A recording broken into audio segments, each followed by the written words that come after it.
Assalamualaikum warahmatullahi wabarakatuh.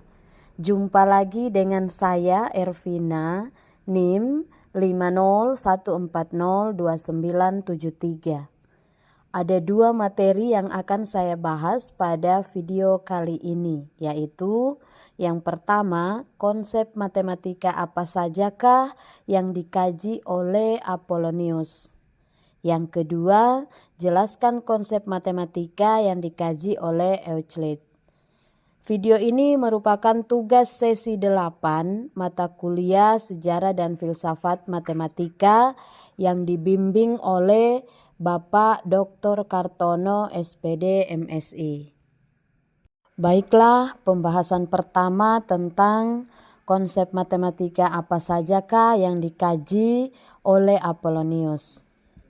Sebelum masuk ke kajiannya, kita lihat terlebih dahulu profil singkat tentangnya.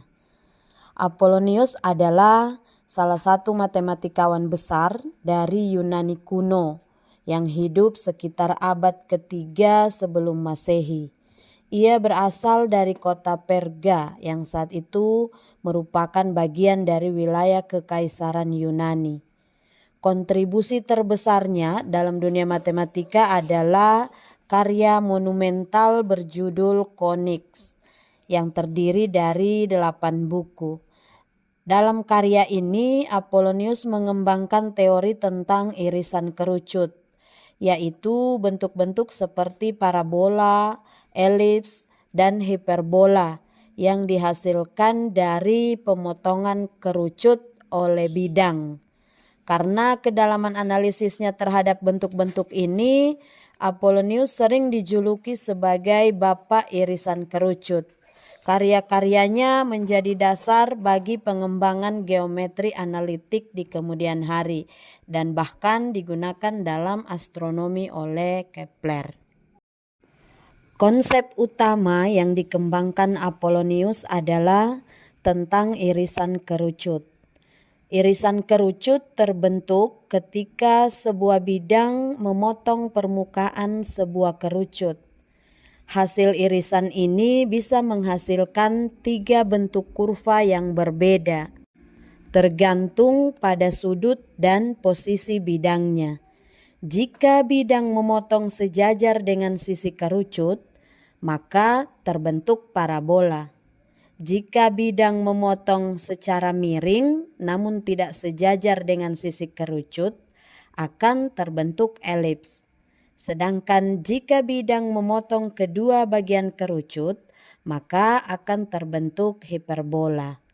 Ketiga bentuk ini dikaji secara mendalam oleh Apollonius dan menjadi dasar dari banyak cabang ilmu lain, termasuk fisika dan astronomi. Berikut sifat geometris konik. Setiap irisan kerucut, baik itu parabola, elips, maupun hiperbola, memiliki sifat-sifat geometris khusus yang membedakannya.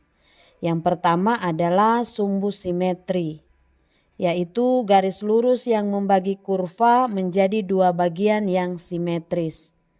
Lalu ada titik puncak atau vertex, yang merupakan titik utama pada kurva, misalnya titik paling rendah pada parabola. Kemudian ada juga garis singgung dan garis normal. Garis singgung menyentuh kurva di satu titik tanpa memotongnya, sedangkan garis normal tegak lurus terhadap garis singgung pada titik tersebut. Dan yang paling penting, semua kurva konik bisa didefinisikan sebagai lokus titik-titik yang memenuhi sifat tertentu. Misalnya parabola adalah lokus titik-titik yang berjarak sama ke titik fokus dan garis direktris. Pemahaman sifat-sifat ini sangat penting dalam aplikasi teknik dan fisika. Selanjutnya pembahasan kedua tentang penjelasan konsep matematika yang dikaji oleh Euclid. Sebelum masuk ke kajiannya, kita lihat lagi terlebih dahulu profil singkat tentangnya. Euclid adalah salah satu tokoh terpenting dalam sejarah matematika. Ia hidup sekitar tahun 300 sebelum Masehi di kota Alexandria, Mesir, yang saat itu merupakan pusat ilmu pengetahuan dunia. Euclid dikenal luas sebagai bapak geometri karena kontribusinya yang luar biasa dalam menyusun ilmu geometri secara sistematis. Karya terkenalnya berjudul Elements yang terdiri dari 13 buku. Di dalamnya ia menyusun seluruh teori geometri dan aritmetika berdasarkan definisi, postulat, dan bukti logis. Buku ini menjadi buku pelajaran matematika utama selama lebih dari 2000 tahun di dunia barat maupun dunia Islam. Konsep matematika yang dikaji oleh Euclid pertama dalam bidang teori bilangan. Beberapa konsep utama yang ia bahas antara lain adalah bilangan prima, yaitu bilangan yang hanya habis dibagi oleh satu dan dirinya sendiri. Ia juga membahas konsep kelipatan dan faktor yang merupakan dasar dari pembagian dan penyederhanaan bilangan. Salah satu warisannya yang masih kita gunakan hingga sekarang adalah algoritma Euclid untuk mencari faktor persekutuan terbesar atau FPB antara dua bilangan. Selain itu, Euclid juga membuktikan secara logis bahwa bilangan prima itu tidak berhingga. Artinya, selalu ada bilangan prima yang lebih besar, berapapun banyaknya yang sudah kita temukan.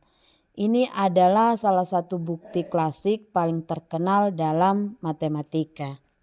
Berikut kajiannya dalam geometri bidang, yaitu studi tentang bangun dua dimensi seperti segitiga dan segi empat.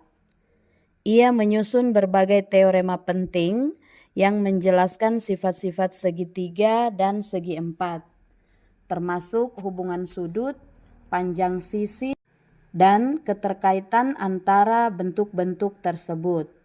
Selain itu, Euclid juga mengkaji konsep kesebangunan dan kongruensi. Dua objek dikatakan kongruen jika ukurannya sama persis, dan sebangun jika bentuknya sama tetapi ukurannya berbeda. Konsep ini menjadi dasar dalam membandingkan dan membuktikan hubungan antar bangun datar. Ia juga memberikan rumus-rumus serta bukti logis untuk menghitung luas dan keliling berbagai bangun seperti persegi, segitiga, dan jajar genjang. Selain geometri bidang, Euclid juga membahas geometri ruang, yaitu studi tentang bangun tiga dimensi. Dalam bagian akhir Elements, khususnya buku 11 hingga 13, ia mengkaji bentuk-bentuk seperti kubus, limas, dan bola. Euclid menjelaskan sifat-sifat geometris dari bangun-bangun ini, termasuk sisi, rusuk, titik sudut, dan hubungan antara volume dan luas permukaannya. Ia juga memperkenalkan konsep badan-badan beraturan atau plato solids seperti kubus dan tetrahedron yang menjadi dasar dalam memahami simetri dalam ruang. Kajiannya membantu membentuk pemahaman awal tentang volume dan struktur tiga dimensi yang sangat penting dalam arsitektur dan ilmu alam. Yang terakhir tentang geometri konstruktif. Dalam geometri Euclid, semua konstruksi dilakukan secara murni menggunakan dua alat sederhana, yaitu jangka dan penggaris tak berskala. Artinya, tidak ada pengukuran langsung dengan angka. Jadi, semua bangun dibentuk melalui proses logis dan geometris. Dengan alat ini, Euclid menunjukkan bagaimana kita bisa menggambar garis lurus, kemudian membagi garis menjadi dua bagian yang sama, membentuk sudut siku-siku dan membuat segitiga atau lingkaran. Pendekatan ini disebut geometri konstruktif.